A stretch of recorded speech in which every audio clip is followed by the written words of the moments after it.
Setelah Jinwoo berhasil mengalahkan Baruka yang artinya berhasil menaklukkan Gate Merah, kini Jinwoo kembali untuk melakukan raid bersama si Jinho. Jinwoo pun kini sudah merasa siap untuk penaklukan Demonic Castle dan mencari bahan untuk obat penyembuhan ibunya ya. Apapun yang terjadi di hari ini, memang doakan semoga itu yang terbaik buat kita semua, karena kita bakal masuk ke alur ceritanya. Langsung aja kita ke band. Oke.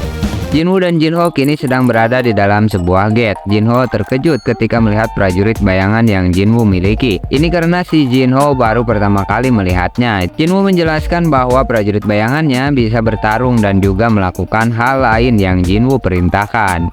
Jinho merasa begitu tak berguna karena semua pekerjaannya di dalam gate, baik mengalahkan monster ataupun mengumpulkan item, kini dikerjakan para prajurit bayangan. Jinho pun meminta pada Jinwoo untuk mengizinkannya mengumpulkan inti magis karena dia merasa sama sekali nggak berguna gitu setelah semua hal yang bisa dilakukan prajurit bayangan. Jinwoo mengizinkan itu dan menganggap bahwa si Jinho ini emang orangnya lucu ya. 19 kali raid bersama si Jinho kini sudah diselesaikan. Kita berpindah ke daerah Amrik di bagian timur. Di sebuah dungeon rank A terlihat seorang hunter rank A yang bernama James sedang ketakutan nih. Itu karena satu tim raid mereka telah dikalahkan oleh seseorang yang dianggapnya monster. Si bapak James ketakutan setengah mati sampai berteriak sangat keras karena orang berambut jabrik itu mendekatinya. Si Jabrik pun berkata untuk tidak takut. Dia juga menjelaskan bahwa teman timnya hanya dibuatnya pingsan. Namun si Jabrik sadar kalau si James itu nggak paham bahasa Korea karena dia orang Amrik ya. Si Jabrik pun berkata simple dalam bahasa Inggris agar si James mengerti. Dia mengatakan bahwa dia orang Korea dan hanya ingin pulang. Beralih ke sebuah resto di mana si Jinho dan Jinwoo berada. Mereka kini tengah merayakan keberhasilan si Jinho yang sudah melakukan 20 raidnya dan bisa memenuhi persyaratannya untuk menjadi seorang Guild Master. Jinwoo pun menanyakan rencana kedepannya yang akan Jinho lakukan. Jinho menjelaskan kalau dia harus mengikuti ujian dari asosiasi dan akan membicarakan masalah lisensi dengan ayahnya setelah itu. Jinho pun bertanya balik pada si Jinwoo. Termenung sejenak, si Jinwoo merasa bersyukur bisa mendapatkan bangunan seharga 30 miliar won ya dari kerjasamanya bersama si Jinho. Namun tujuan sebenarnya adalah menaikkan levelnya. Ya, kini Jinwoo sudah level 61 dengan kenaikan status yang bisa dibilang kini Jinwoo setara hunter rank A. Namun Jinwoo teringat dengan kunci gate rank S yang dia miliki. Ya, kini dia akan berangkat ke dalam Demonic Castle guys. Jinwoo berkata pada si Jinho kalau dia akan ada urusan dan tak akan bisa dihubungi dalam beberapa waktu. Mendengar itu, Jinho malah salah tanggap dan mengira bahwa si Jinwoo merasa terganggu karena kehadirannya. Jinwoo yang tak ingin salah paham menanyakan apa arti dirinya bagi si Jinho. Dalam keadaan setengah mabuk, si Jinho curhat sedikit masalah kakaknya yang tak pernah menyukainya. Mereka pun jarang bermain bersama. Jinho yang pernah diselamatkan dan selalu dibantu oleh si Jinwoo merasa bahwa Jinwoo lebih dari kakak aslinya sendiri. Mendengar itu, Jinwoo merasa tersentuh dan mengatakan bahwa dia pun akan menganggap si Jinho sebagai adiknya. Hal itu membuat Jinho haru dan meminta izin untuk memeluknya. Jinwoo sangat kaget lah, tapi dia sadar bahwa si Jinho memang orangnya yang sesuatu gitu pokoknya lah. Tiba-tiba Jinwoo dikagetkan dengan siaran berita di mana Ketua Yunho sedang diwawancarai mengenai kejadian di dalam Gate Merah. Namun Ketua Yunho menutupi keterlibatan orang luar yang berarti dia juga melindungi identitas si Jinwoo nih guys. Ketua Yunho cukup kesal menghadapi para reporter. Kini dia beristirahat di kantornya dan tiba-tiba temannya yang bernama Byunggu menelepon. Byunggu yang sedang berada di Jepang memberi informasi kalau asosiasi Jepang telah menghubungi asosiasi Korea dan ingin mengadakan konsultasi bersama hunter yang ikut dalam raid Pulau Jeju. Hal itu jelas membuat Ketua Yunho terkaget. Byunggu menjelaskan bahwa raid Pulau Jeju 4 tahun lalu membuat mereka berdua hampir meninggal ya. Dan kejadian itu membuat trauma yang membekas bagi mereka. Namun Byunggu menjelaskan bahwa semut-semut yang berada di Pulau Jeju telah bermutasi dan bisa keluar dari pulau. Semut yang dulu mereka lawan kini ada yang memiliki sayap dan itu sudah ditemukan di pantai perairan Jepang. Ya, kini para semut itu sudah berubah menjadi momon yang lebih mengerikan. Waktu pun berlalu, kini si Jinwoo sudah bersiap dan berpamitan pada Jin A untuk melakukan perjalanan selama 1 minggu. Jin A berpikir kalau Jinwoo pergi bersama seorang yang spesial. Jinwoo terkaget karena mendengar candaan si Jin A, namun dia berkata bahwa dia akan pergi bersama teman-temannya. Dan si Jinwoo pun pergi lah ya. Kini Jinwoo sudah berada di Demonic Castle. Dia mengeluarkan kunci gerbang yang dia dapatkan setelah mengalahkan Cerberus. Itu ada di episode sebelumnya ya guys ya, coba dicek aja, tontonin videonya. Jinwoo pun membuka gerbang kastil dan terlihatlah sebuah lorong panjang, namun Jinwoo merasa aneh karena tidak merasakan hawa keberadaan monster dari dalam sana. Kemudian sebuah misi muncul di mana Jinwoo harus mengumpulkan 10.000 Demon Soul dan ada 3 hadiah untuk misi itu. Sebuah item yang bisa dipilih, 20 status poin dan juga hadiah tersembunyi. Jinwoo merasa bernostalgia karena sudah cukup lama tak menerima misi seperti ini. Jinwoo cukup tertarik dengan hadiah dari misi tersebut, namun dia sadar kalau hadiahnya sangat bagus, maka tak heran jika misinya akan sulit. Jinwoo tak menemukan monster satupun hingga dia sampai ke sebuah pintu yang membuatnya terkejut. Ya, itu karena dungeonnya berupa lapangan atau area terbuka, di mana itu merupakan kota yang dilahap api. Sungguh menyeramkan pokoknya guys. Misinya adalah mengumpulkan Demon Soul, yang berarti setidaknya ada 10.000 demon di sana. Begitu pikir si Jinwoo, namun sebuah notifikasi muncul. Setiap demon memiliki 1 jiwa, namun ada demon yang memiliki banyak jiwa di lantai atas. Melihat itu, Jinwoo berpikir apa 1 minggu cukup untuk menyelesaikan misi itu. Tanpa pikir panjang, Jinwoo langsung melesat dan mulai melumat para demon di depannya. Para demon kroco begitu mudah Jinwoo kalahkan. Dia mendapatkan 100 XP dan 1 Demon Soul untuk 1 kroco yang Jinwoo kalahkan.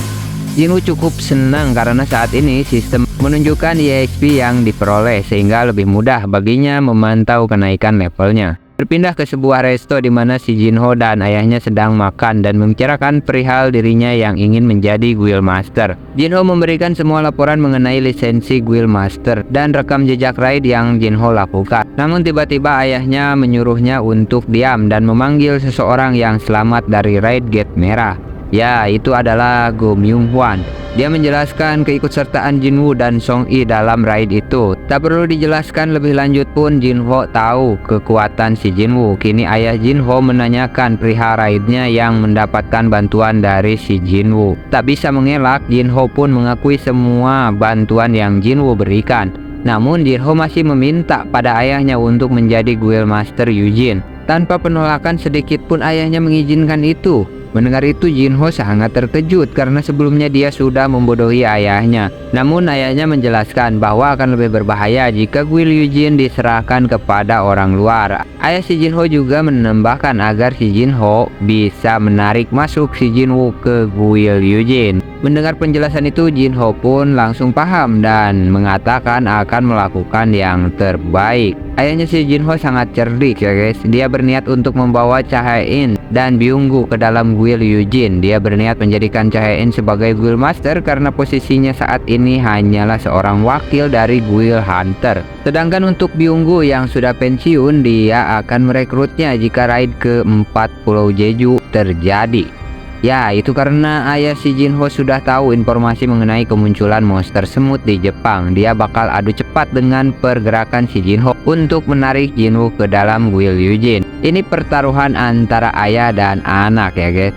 Lanjut, kita kembali ke dungeon di mana si Jinwoo berada. Kini Jinwoo sudah mendapatkan 309 Demon Soul, kenaikan EXP, dan ada drop item berupa Demon Horn. Lumayan buat nambah gold di sistem ya. Tingkat kesulitan di lantai pertama masih terasa cukup mudah bagi si Jinwoo. Sebagian besar demon di lantai itu sudah Jinwoo kalahkan. EXP yang dia dapat cukup besar jika dibandingkan dengan raid gate rank C, di mana Jinwoo harus menaklukkan 9 gate untuk naik 1 level. Tapi di sana Jinwoo bisa naik 1 level dalam waktu 4 jam saja. Semakin tinggi level maka akan semakin banyak pula EXP yang harus Jinwoo dapatkan tentunya. Jinwoo bisa merasakan perbandingan kekuatannya setelah bertemu Ketua Yunhu. Dia merasa bahwa sedikit lagi dia bisa setara Hunter rank S. Jinwoo kini mendapatkan sebuah item entry permit. Itu semacam tiket untuk akses menuju lantai berikutnya melalui sebuah magic circle ya. terlihat sebuah pancaran energi menjulang dari Namsan Tower. Ya, itu adalah Magic Circle yang dimaksud. Jinwoo memutuskan untuk naik ke lantai 2. Dia memanggil Shadow Momon yang dia miliki dan keluarlah Shadow Momon dari bos beruang es. Jinwoo cukup terkejut karena ternyata pebenguknya cukup besar. Jinwoo menaikinya untuk dijadikan kendaraan menuju Magic Circle. Namun para demon kroco sudah berdatangan lagi. Jinwoo cukup kesal melihat itu. Dia hendak menghadapinya, namun Shadow Momon yang ditungganginya melaju dan menghempaskan para demon kroco yang menghalangi jalan. Wow, si Jinwoo terkesan melihat itu. Dia pun menyuruh Shadow Momon itu berlari menuju Magic Circle. Berpindah ke Amrik, Paman Jabrik yang sebelumnya berada di dalam gate rank A kini telah diinterogasi di dalam gedung Departemen Hunter Amrik. Paman Jabrik ini bernama Sung Il-hwan. Dia adalah ayahnya si Jinwoo ya guys. Dia merupakan hunter dari Korea. 10 tahun lalu Paman Jabrik terjebak di dalam dungeon yang tertutup dan ketika sadar dia sudah berada di Amrik. Itu adalah hal yang pertama kali terjadi. Paman Jabrik ditemukan di dalam gate rank A di mana di dalamnya hanya ada dia seorang dan dia mampu melumpuhkan satu tim raid gate rank A sendirian. Manajer departemen khawatir kalau Paman Jabrik itu adalah Momon yang memiliki ingatan manusia dan akan mengancam ibu kota Amrik tanpa adanya pengawasan dari hunter rank E. Mereka kini menunggu Wang Dongsu yang mahir bahasa Korea untuk menginterogasi Paman Jabrik lebih lanjut tentunya. Ya, kini si Dongsu sudah kembali ke Amrik ya. Dia cukup kesal karena tak berhasil menumbuhkan si Jinwoo akibat adanya gate merah. Kembali ke Jinwoo yang berada di Demonic Castle. Jinwoo menyadari bahwa setiap lantai Demonic Castle itu terbuat dari dunia yang berbeda-beda. Ada 100 lantai di dalam menara, yang berarti ada 100 dunia di dalam sana ya guys. Entry permit merupakan izin akses menuju lantai berikutnya. Ya, itu semacam tiket. Kalau nggak punya itu maka nggak bisa naik ke lantai berikutnya tentunya. Dan item itu muncul secara acak. Seiring berjalannya waktu, Jinwoo melewati setiap lantai dengan kecepatan mengerikan. Awalnya Jinwoo takut kalau dungeon itu sama seperti dungeon biasa. Namun setelah menyadari semua hal di dalam sana, kini hanya masalah waktu dan Jinwoo makin pesimis kalau dia bisa menuntaskan semua lantai dalam 1 minggu. Ketakutan Jinwoo kini memudar dan berubah menjadi pertarungan yang membosankan. Ya, gitu-gitu aja berasanya jadinya. Lantai demi lantai Jinwoo taklukkan dan sampailah di lantai 50. Kini Jinwoo berhadapan dengan penguasa lantai bawah yang bernama Avaricious Vulcan. Para penjaga Vulcan pun cukup banyak. Jinwoo menyadari bahwa si gendut di depannya merupakan bos Momon yang cukup kuat. Tanpa pikir panjang, Jinwoo menyuruh pasukannya menyerang. 3 penyihir membuka serangan dengan sihir api yang cukup besar. Boom! Bagian penjaga Vulcan lenyap sebagian. Jinwoo memerintahkan Igris dan Iron untuk menghabisi sisanya dan Jinwoo menghilang menggunakan skill stealnya. Prajurit bayangan kini bertambah kuat dan mampu mengalahkan demon tingkat atas. Itu semua karena Jinwoo tak lupa meningkatkan status kecerdasannya. Selain bertambah kuat, kini Jinwoo memiliki ruang penyimpanan lebih banyak. Ya, buat nyimpen bayangan ya guys, bukan buat nyimpen duit gitu. Jinwoo masih heran sama Momon besar yang belum bergerak sama sekali. Namun tiba-tiba Momon itu seakalang dan sudah berada di depan pasukannya. Semua prajurit bayangan pun ikut terkejut dengan gerakan Momon yang di luar nalar. Jedum, pukulan gada menghujam ke arah mereka. Tak cukup di situ, bos Momon mengobrak-ngabrik prajurit bayangan hingga tak ada yang mampu menyerang. Melihat itu Jinwoo cukup kesal dan langsung maju memberikan serangan. Boom! Ditonjoklah itu pipi si Momon sampai tercipta riak di wajahnya akibat kekuatan yang Jinwoo keluarkan.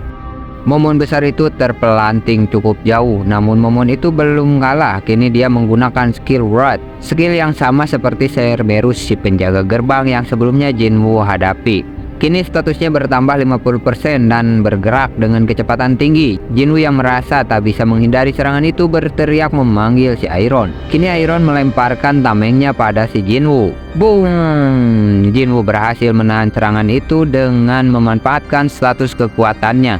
Namun momon besar itu tak berhenti menyerang. Jinwoo memanfaatkan kesempatan kecil untuk menyerang ketika momon itu bersiap untuk melakukan serangan berikutnya. Jinwoo melompat dan tiba-tiba Jinwoo sadar bahwa si momon juga menunggu momen di mana Jinwoo tak memiliki pertahanan. Jinwoo yang sedang di udara tak bisa melakukan gerakan untuk menghindar, namun dia teringat skill Dominator Touch. Jinwoo menggunakan skill itu untuk mendapatkan recoil dan dia berhasil membuat tubuhnya terpental sehingga serangan si momon tak mengenainya. Jinwoo mencari cara agar bisa menyerang kepala si momon, namun skill si momon cukup membuat Jinwoo kerepotan dan kini Jinwoo melihat sebuah gedung yang akan roboh. Jinwoo memancing si momon agar mengejarnya dan ketika berada di bawah gedung yang dia tuju, Jinwoo mengaktifkan skill kecepatan dan sudah berada di atas bagian gedung yang akan roboh itu.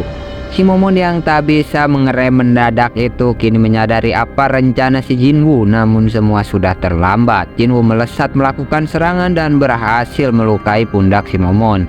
Di luar gate di tempat si Jinwoo tinggal terlihat Sangmin dan Heijin sedang mencari si Jinwoo. Mereka mencari tahu bahkan bertanya pada tetangga si Jinwoo dan juga si Song-e. Namun mereka tak menemukan kemana Jinwoo pergi. Sangmin sampai kebingungan karena si Jinwoo seperti menghilang tanpa jejak. Kembali ke pertarungan si Jinwoo. Kini si momon sudah terluka cukup fatal dan Jinwoo sudah kembali menyerang. Si momon yang sudah terpojok tak bisa mengelak dan dipaksa terisekai sama babang Jinwoo ya guys. Sepadan dengan tingkat kesulitannya, Jinwoo mendapatkan banyak drop item yang luar biasa pokoknya. Wood Tree Fragment, sebuah kayu yang didapat dari pohon dunia yang memiliki sihir sangat tinggi. Kayu ini merupakan bahan untuk item sihir tingkat tinggi. Jinwoo masih tak tahu untuk membuat apa kayu itu, namun dia akan menyimpannya dan berharap akan berguna nantinya. Kemudian ada Anting Demon Monarch, sebuah item kelas S yang menambahkan 20 poin kekuatan dan 20 poin pertahanan. Item ini juga merupakan item set yang akan memiliki efek khusus apabila dipakai bersama kalung dan cincin monarch lainnya. Jinwoo cukup senang dan langsung menggunakannya. Dia berharap bisa mendapatkan item monarch lainnya di dalam castle itu. Kemudian ada Orb of Avaris. Gimana sih bacanya? Anjir. Lah pokoknya gitu, Orb of Avaris, sebuah item kelas A yang merupakan magic item. Orb yang berfungsi menggandakan kekuatan sihir. Jinwoo masih memikirkan apa fungsi dari orb itu, namun tiba-tiba Igris menghampiri sambil membawa kepala para demon dan berlutut di hadapan si Jinwoo. Melihat itu Jinwoo cukup risih dan menyuruh si Igris untuk tak melakukan hal seperti itu lagi. Emang kenapa si Igris suka bawa kepala musuhnya mang? Kan serem mang. Itu adalah bukti seorang kesatria telah mengalahkan musuhnya. Ya kurang lebih begitulah. Ngerti kan? Oh gitu ya mang, tapi kenapa harus kepala mang, gak ginjal atau jantung gitu? Ya elah bos, si Igris ini bukan dokter. Dah lanjut. Belum selesai Jinwoo ngomel sama Igris, datang si Iron bawa kepala si Vulkan. Itu kan mang kepala lagi yang dibawa mang kepala. Udahlah bos, jangan ikut-ikutan. Mamang juga jadi pusing mikirin kelakuan para shadow babang Jinwoo nih. Udah lanjut, kita lanjut ya. Jinwoo teringat bahwa Iron telah meminjamkan perisainya. Jadi dia memakluminya karena berkontribusi dalam mengalahkan momon Vulkan. Mungkin nggak tahu lah pikiran si Iron kemana itu. Jinwoo kini menyuruh para penyihir untuk mencoba orb yang dia dapatkan. Setelah Jinwoo memberikan orb pada seorang penyihir, kini Jinwoo menyuruhnya untuk menembak sebuah gedung yang ada di sana. Jedum, ledakan sihirnya membuat si Jinwoo melongo terheran. Ya, itu merupakan item yang bakal membuat seorang penyihir menginginkannya. Ya, bisa-bisa tergila-gila sama item seperti itu ya. Kita berpindah ke Amrik, di mana Dongsu kini tengah menginterogasi Paman Jabrik. Seperti biasa, si Dongsu berbicara dengan sombong.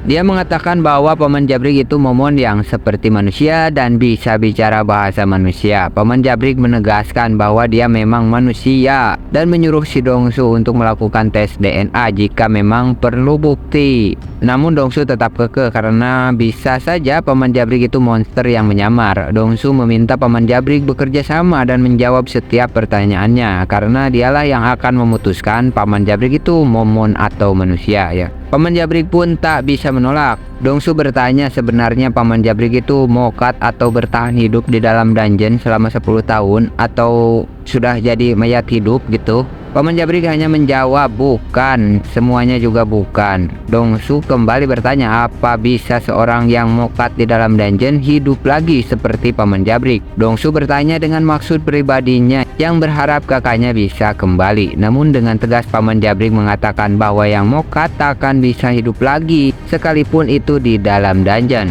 Kemudian Paman Jabrik ingin bertanya pada si Dongsu, namun Dongsu menolak dan berkata bahwa dialah yang akan bertanya. Paman Jabrik tak peduli dan menanyakan seberapa jauh pengetahuan Dongsu tentang Get dan Momon. Dongsu terdiam sejenak mendengar pertanyaan itu dan meminta penjelasan Paman Jabrik. Paman Jabrik mengatakan bahwa dungeon, Get, dan Momon hanyalah awal dari peperangan yang sesungguhnya. Di antara hal tersebut ada bencana hebat yang baru terbangun. Dan Paman Jabrik datang untuk menghentikan bencana itu. Dongsu bertanya bencana apa yang dimaksud. Namun Paman Jabrik tak ingin menjawabnya. Dongsu mencoba mengorek informasi lebih dalam dan mengajak Paman Jabrik untuk bersatu dan mengalahkan bencana itu. Namun Paman Jabrik mengatakan bahwa jumlah takkan bisa menandingi kekuatannya. Dan jika yang lemah bersatu maka itu akan menjadi bidaknya saja. Paman Jabrik mengatakan seharusnya Dongsu yang lumayan kuat bisa paham situasinya. Lumayan, kata itu membuat Dongsu naik darah. Dongsu menanyakan kalau memang Paman Jabrik yang bisa mengatasi bencana itu maka dia sudah tak punya urusan lagi. Dongsu melihat profil Paman Jabrik dan betapa terkejutnya dia. Si paman memiliki 2 orang anak dan Dongsu menyuruhnya menyebutkan nama mereka. Paman Jabrik pun mengatakan bahwa anak keduanya bernama Sung Jin Ah dan anak pertamanya bernama Sung Jin Woo. Aura ngekill si Dongsu meledak, membuat Paman Jabrik bertanya-tanya. Namun Dongsu menolak untuk menjelaskan, yang membuat Paman Jabrik marah karena itu menyangkut anaknya. Dongsu yang keedanan sama dendam kusumatnya malah menyatakan bahwa Paman Jabrik adalah Momon. Dongsu pun malah bikin keadaan makin panas dengan mengatakan bahwa Jinwoo sudah meninggoy. Soklah itu bapaknya si Jinwoo. Si Dongsu malah nambah keruh suasana hatinya dengan menyuruhnya memberi surat wasiat secara langsung. Kita berpindah lagi ke dalam gate. Loh, kepindah Himang itu kan lagi seru. Yaelah bos, Mamang bawain ceritanya sesuai kapternya. Justru cerita yang digantung itu bikin greget gitu dan penasaran loh. Udahlah lanjut. Kini Jinwoo sedang berhadapan melawan pasukan undead yang dibangkitkan oleh penyihir bernama Metus. Namun Jinwoo tak mau kalah, dia memanggil Igris dan Iron lalu menyuruhnya membuka jalan. Tanpa hambatan berarti Igris dan Iron melumat undead yang menghalangi jalan majikannya itu. Metus sangat terkejut melihat prajurit bayangan yang Jinwoo miliki. Kini Jinwoo sudah berada di atas. Ini kuburan atau menara sih? Disebut kuburan tapi tingginya kayak menara, disebut menara tapi atasnya kayak kuburan. Terserah dah, yang jelas Jinwoo berada di atas sana dan memandang Metus yang masih terheran-heran dengan semua hal yang Jinwoo tunjukkan. Namun Jinwoo sendiri sedikit bingung, apa undead punya rasa takut sampai bengong melihat kemampuan musuhnya. Jinwoo tak mau berpikir lama lagi, dia melesat dan sing ambruklah itu si Metus. Oke, kita lanjut keseruannya di video selanjutnya. Pesan Mamang hari ini, jangan seduh kopi kapal tubruk pakai air dingin ya. Sumpah itu gak enak loh. See you the next video. Wassalam pokoknya.